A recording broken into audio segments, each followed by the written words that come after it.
Hello दोस्तों, स्वागत है आपका अपने ही यूट्यूब चैनल किस्से कहानियों की ऑडियो लाइब्रेरी पर।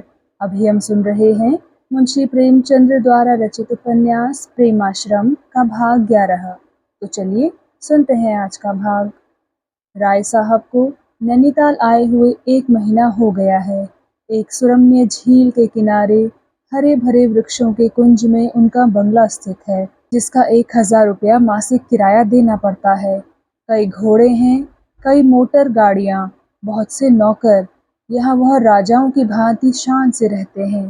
कभी हिमराशियों की सैर, कभी शिकार, कभी झील में बजरों की बहार, कभी पोलो और गोल्फ, कभी सरोद और सितार, कभी पिकनिक और पार्टियां। नित्य नए जलसे, नए प्रमोद होते रहते हैं। राय साहब बड़ी उमंग के साथ इन विनोदों की बहार लूटते हैं। उनके बिना किसी महफिल, किसी जलसे का रंग नहीं जमता। वह सभी बारातों के दूल्हे हैं।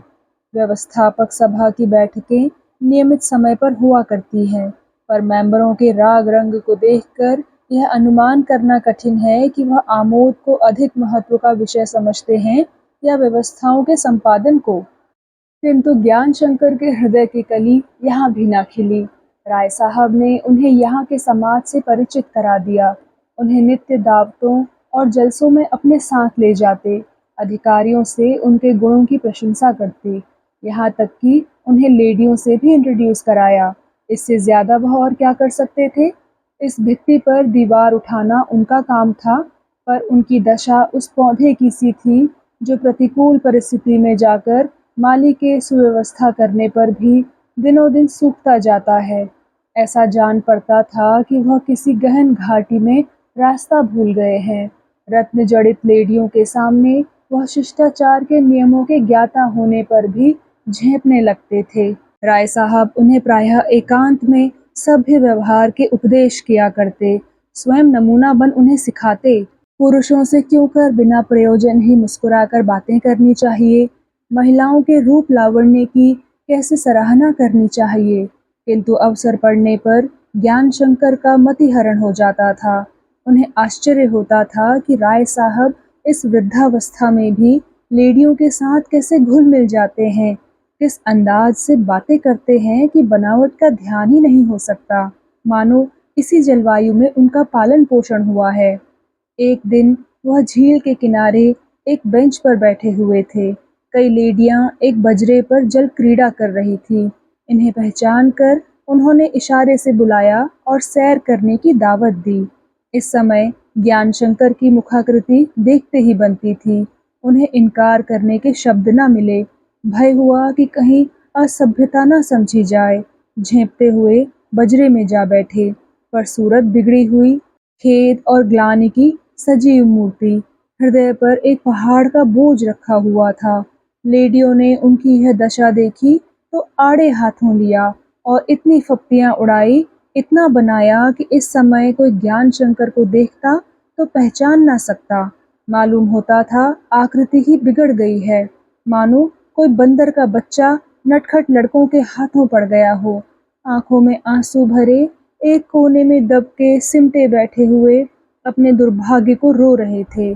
बारे किसी तरह इस विपत्ति से मुक्ति हुई, जान में जान आए, कान पकड़े कि फिर लेडियों के निकट ना जाऊंगा।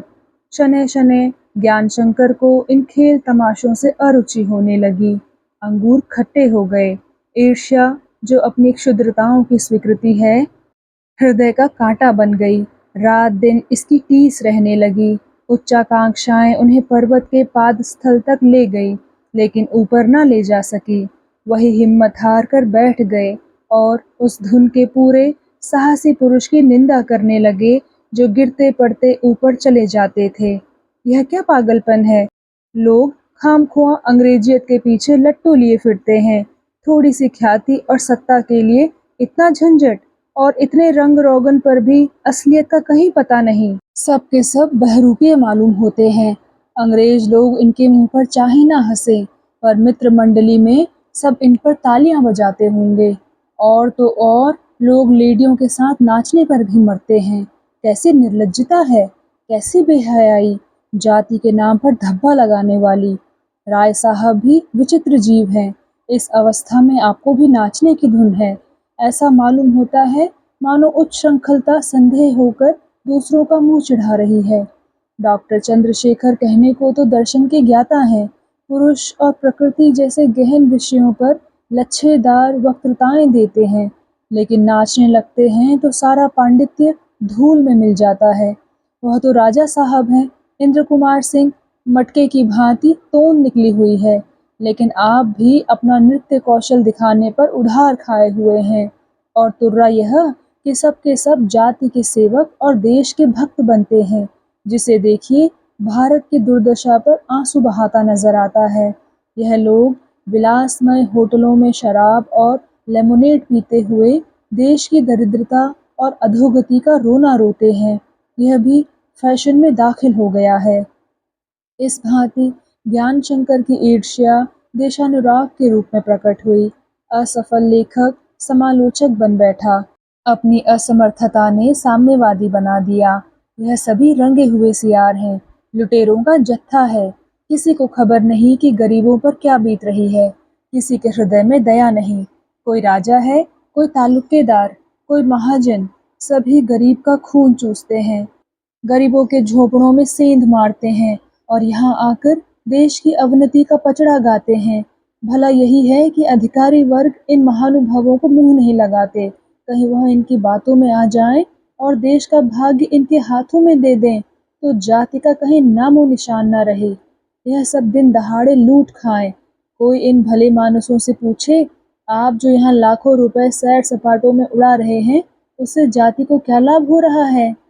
यही धन यदि जाति पर अर्पण करते तो जाति तुम्हें धन्यवाद देती और तुम्हें पूजती, नहीं तो उसे खबर भी नहीं कि तुम कौन हो और क्या करते हो।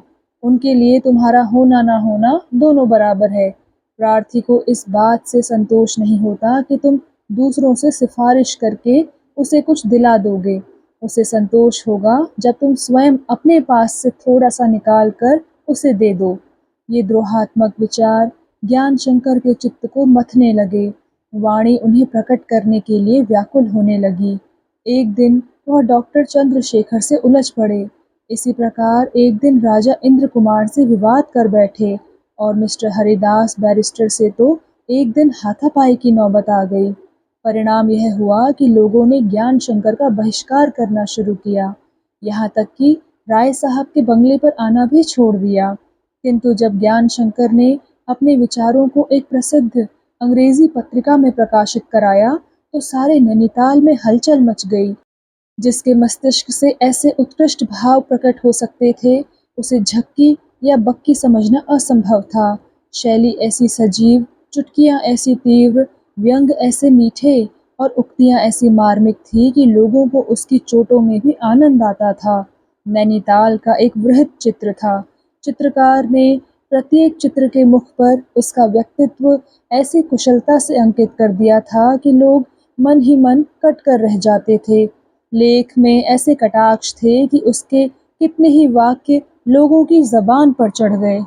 ज्ञान शंकर को शंका थी कि कहीं यह लेख छपते ही समस्त नैनीताल उनके सिर हो जाएगा, किंतु यह शंका निस्सार सिद्ध हुई। जहाँ लोग उनका निरादर और अपमान करते थे, वहाँ अब उनका आदर और मान करने लगे। एक एक करके लोगों ने उनके पास आकर अपने अभिनय की क्षमा मांगी।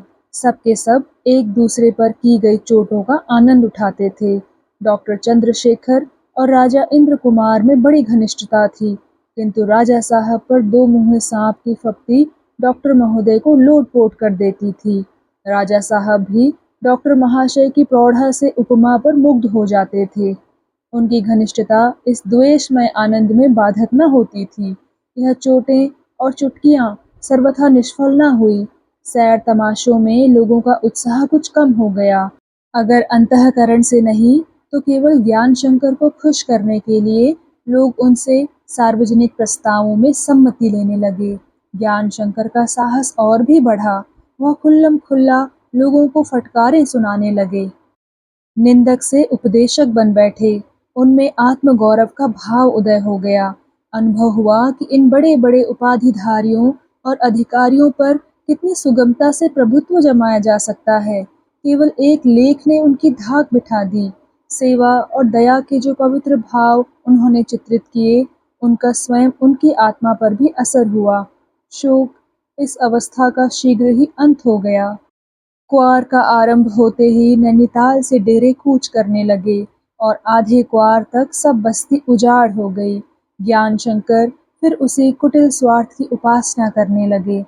उनका हृदय दिनों दिन कृपण होने लगा। नैनीताल में भी वह मन ही मन राय साहब की फजूल खर्चियों पर कुड़बुड़ाया करते थे। लखनऊ आकर उनकी संकीर्णता शब्दों में व्यक्त होने लगी। जुलाहे का क्रोध दाढ़ी पर उतरता, कभी मुख्तार से, कभी मुहर्रिर से, कभी नौकरों से उलझ पड़ते। तुम लोग रियासत लूटने पर तुले हुए हो, जैसे मालिक वैसे नौकर, सभी की आंखों में सरसों फूली हुई है। मुफ्त का माल उड़ाते क्या लगता है? जब पसीना गार कर कमाते तो खर्च करते अखर होती। राय साहब रामलीला सभा के प्रधान थे। इस अवसर पर हजारों रुपए खर्च करते। नौकरों को नई नई वर्दियां मिलती, रईसों की दावत की जाती, राजगद्दी के दिन भोज किया जाता। ज्ञान शंकर यह धन का अपव्यय देखकर जलते रहते थे। दीपमालिका के उत्सव की तैयारियां देखकर वह ऐसे हताश हुए कि एक सप्ताह के लिए इलाके की सैर करने चले गए। दिसंबर का महीना था और क्रिसमस के दिन। राय साहब अंग्रेज अधिकारियों को डालियां देने की तैयारियों में तल्लीन हो रहे थे। ज्ञान शंकर उन्हें डालियां सजाते देखकर इस तरह मुंह बनाते मानो वह कोई महाघृणित काम कर रहे हैं। कभी कभी दबी जबान से उनकी चुटकी भी ले लेते।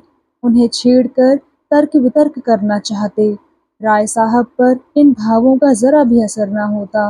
वह ज्ञान शंकर की मनोवृत्तियों से परिचित जान पड़ते थे। शायद उन्हें जलाने के लिए ही वह इस समय इतने उत्साहशील हो गए थे। यह चिंता ज्ञान शंकर की नींद हराम करने के लिए काफी थी। उस पर जब उन्हें विश्वस्त सूत्र से मालूम हुआ कि राय साहब पर कई लाख का कर्ज है, तो वह नैराश्य से विह्वल हो गए। एक उद्विग्न दशा में विद्या के पास आकर बोले, मालूम होता है कि हम मरते दम तक कौड़ी कफन को न छोड़ेंगे।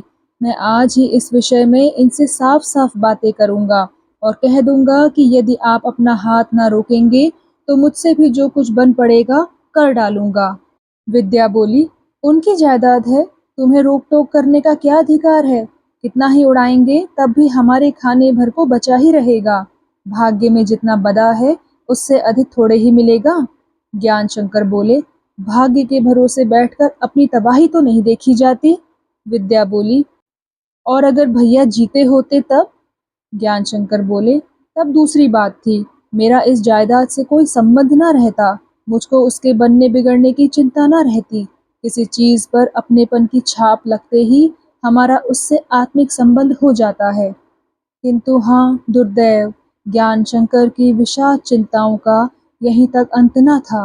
अभी तक उनकी स्थिति एक आक्रमणकारी सेना की सी थी। अपने घर का कोई खटका न था। अब दुर्भाग्य ने उनके घर पर छापा मारा। उनकी स्थिति रक्षाकारिणी सेना की सी हो गई। उनके बड़े भाई प्रेम शंकर कई वर्ष से लापता थे। ज्ञान शंकर को निश्चय हो गया था कि वह अब संसार में नहीं है। फागुन का महीना था। अनायास प्रेम शंकर का एक पत्र अमेरिका से आ पहुंचा कि मैं 1 अप्रैल को बनारस पहुंच जाऊंगा। यह पत्र पाकर पहले तो ज्ञान शंकर प्रेमोल्लास में मग्न हो गए।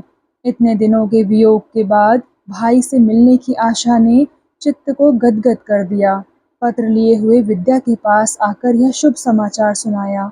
विद्या बोली, धन्य भाग, भाभी जी की मनोकामना ईश्वर ने पूरी कर दी। इतने दिनों कहाँ थे? ज्ञान शंकर बोला, वहीं अमेरिका में कृषि शास्त्र का अभ्यास करते रहे। 2 साल तक एक कृषिशाला में काम भी किया है। विद्या बोली, तो आज अभी 15 तारीख है। हम लोग कल परसों तक यहाँ से चल दें। ज्ञान शंकर ने केवल इतना कहा, हाँ और क्या, और बाहर चले गए। उनकी प्रफुल्लता एक ही क्षण में लुप्त हो गई थी और नई चिंताएं आंखों के सामने फिरने लगी थी।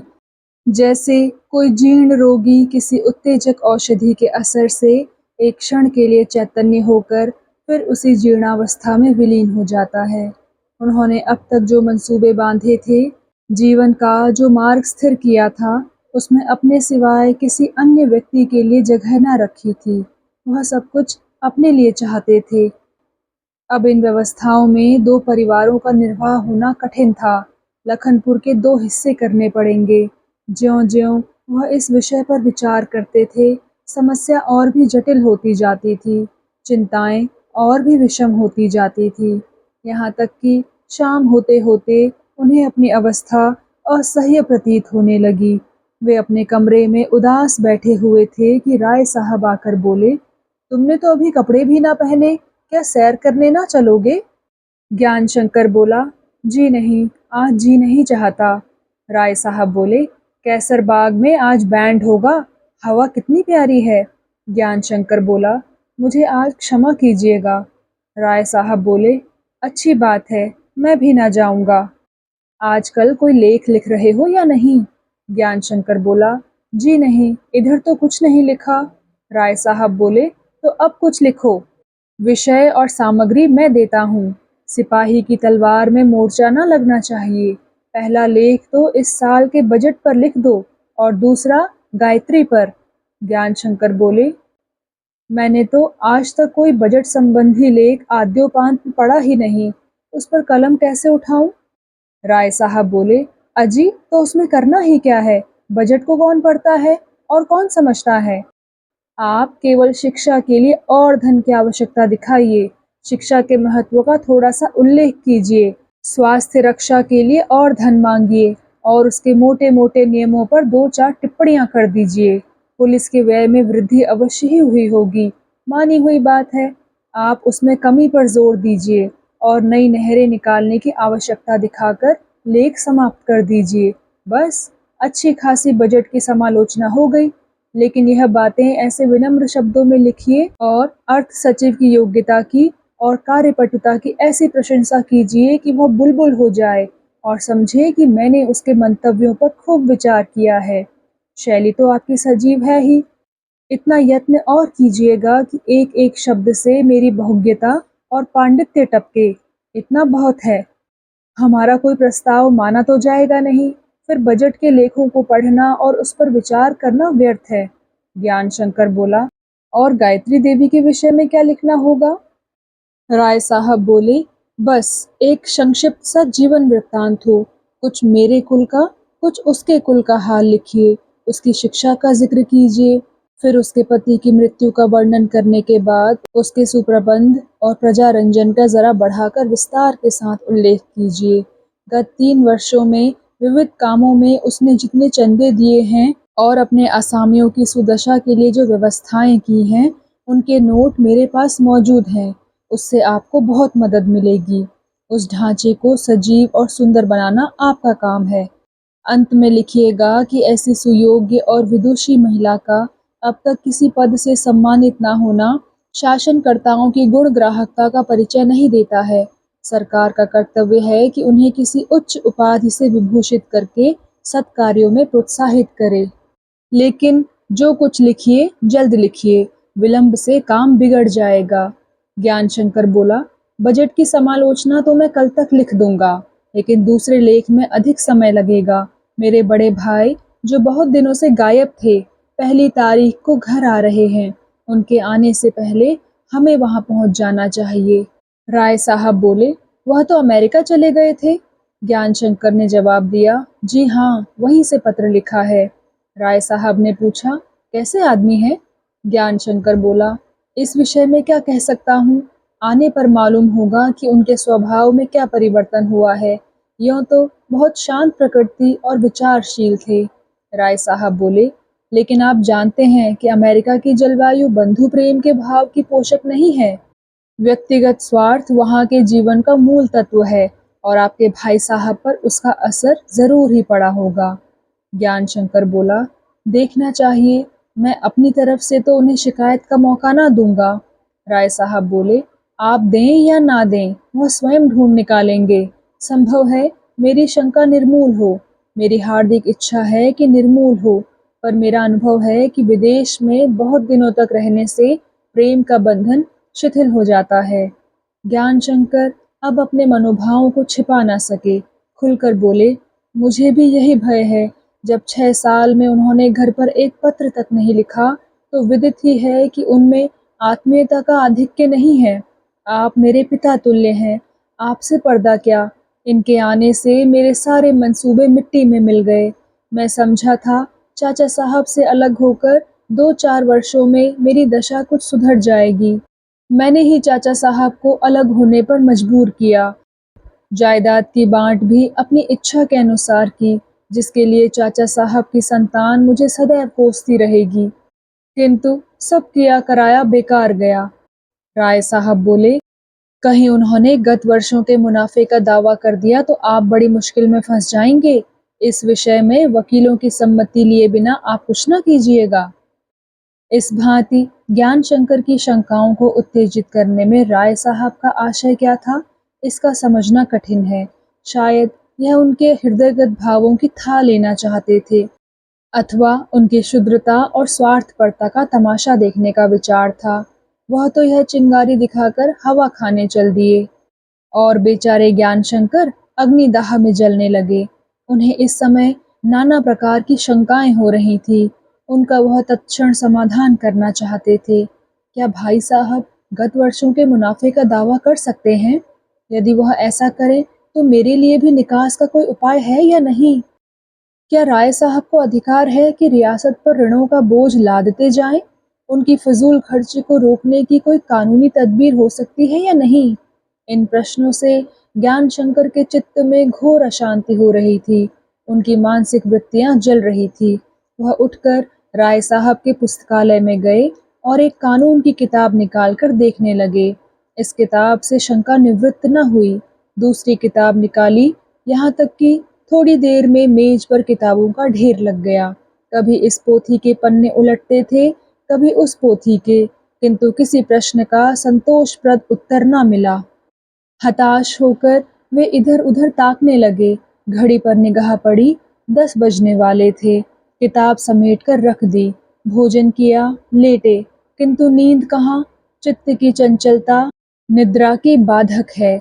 अब तक वह स्वयं अपने जीवन सागर के रक्षा तट थे। उनकी सारी आकांक्षाएं इसी तट पर विश्राम किया करती थी। प्रेम शंकर ने आकर इस रक्षा तट को विध्वंस कर दिया था और उन नौकाओं को डांवाडोल। भैया कैसे काबू में आएंगे? खुशामद से? कठिन है। वह एक ही घाघ हैं, नम्रता और विनय से? असंभव। नम्रता का जवाब सद्व्यवहार हो सकता है, स्वार्थ त्याग नहीं। फिर क्या कलह और अपवाद से? कदापि नहीं। इससे मेरा पक्ष और भी निर्बल हो जाएगा। इस प्रकार भटकते भटकते उछल पड़े। वाह, मैं भी कितना मंद बुद्धि हूँ। बिरादरी इन महाशय को घर में पैर तो रखने देगी नहीं। यह बेचारे मुझसे क्या छेड़छाड़ करेंगे? आश्चर्य है, अब तक यह छोटी सी बात भी मेरे ध्यान में न आई। राय साहब को भी ना सूझी। बनारस आते ही लाला पर चारों ओर से बौछारें पड़ने लगेंगी। उनके वहां पैर भी न जमने पाएंगे। प्रकट में मैं उनसे भ्रातृवृत व्यवहार करता रहूंगा। बिरादरी की संकीर्णता और अन्याय पर आंसू बहाऊंगा, लेकिन परोक्ष में उसकी कील घुमाता रहूंगा। महीने 2 महीने में आप ही भाग खड़े होंगे। शायद श्रद्धा भी उनसे खिंच जाए। उसे कुछ उत्तेजित करना पड़ेगा। धार्मिक प्रवृत्ति की स्त्री है, लोकमत का असर उस पर अवश्य पड़ेगा। बस मेरा मैदान साफ है। इन महाशय से डरने की कोई जरूरत नहीं। अब मैं निर्भय होकर भ्रातृ स्नेह आचरण कर सकता हूँ। इस विचार से ज्ञान शंकर इतने उत्फुल्ल हुए कि जी चाहा चलकर विद्या को जगाऊं, पर जब्त से काम लिया। इस चिंता सागर से निकलकर अब उन्हें शंका होने लगी कि गायत्री की अप्रसन्नता भी मेरा भ्रम है। मैं स्त्रियों के मनोभावों से सर्वथा अपरिचित हूँ। संभव है मैंने उतावलापन किया हो, पर यह कोई ऐसा अपराध न था कि गायत्री उसे क्षमा न करती।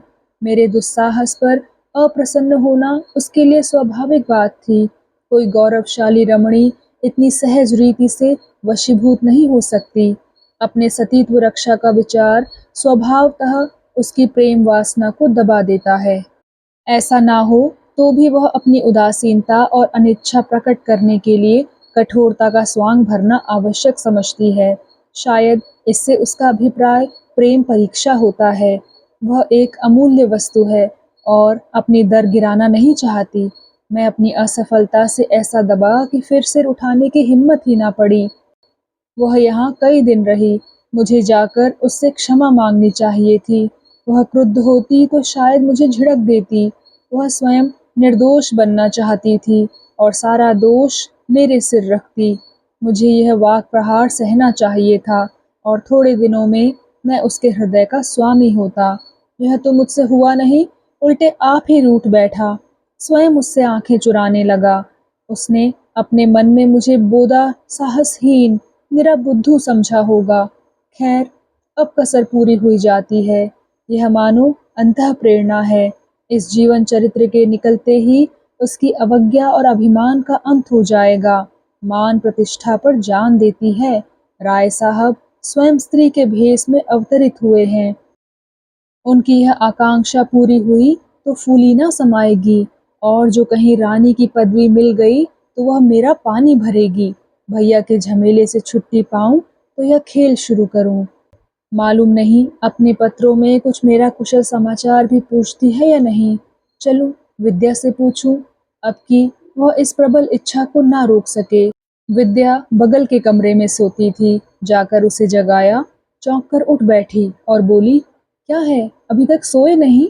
ज्ञान शंकर बोले, आज नींद ही नहीं आती, बातें करने को जी चाहता है। राय साहब शायद अभी तक नहीं आए। विद्या बोली, वो 12 बजे से पहले कभी आते हैं कि आज ही आ जाएंगे? कभी कभी 1-2 बज जाते हैं। ज्ञान शंकर ने कहा, मुझे जरा सी झपकी आ गई थी। क्या देखता हूँ कि गायत्री सामने खड़ी है, फूट फूट कर रो रही है। आंखें खुल गई, तब से करवटें बदल रहा हूँ। उनकी चिट्ठियां तो तुम्हारे पास आती है ना? विद्या बोली, हाँ, सप्ताह में एक चिट्ठी जरूर आती है, बल्कि मैं जवाब देने में पिछड़ जाती हूँ। ज्ञान शंकर बोला, कभी कुछ मेरा हालचाल भी पूछती हैं? विद्या बोली, ऐसा कोई पत्र नहीं होता जिसमें तुम्हारी कुशल क्षेम न पूछती हो। ज्ञान शंकर बोला, बुलाती तो एक बार उनसे जाकर मिल आता। विद्या बोली, तुम जाओ तो वह तुम्हारी पूजा करें, तुमसे उन्हें बड़ा प्रेम है। ज्ञान शंकर को अब भी नींद नहीं आई, किंतु सुख स्वप्न देख रहे थे। तो दोस्तों, कैसा लगा आपको आज का भाग? कृपया कमेंट सेक्शन में आकर ज़रूर बताइएगा। और अगर आपने अभी तक इस चैनल को सब्सक्राइब नहीं किया है तो कृपया सब्सक्राइब भी ज़रूर कर लीजिएगा। मैं मिलती हूँ आपसे इसी कहानी के अगले भाग के साथ। तब तक के लिए धन्यवाद।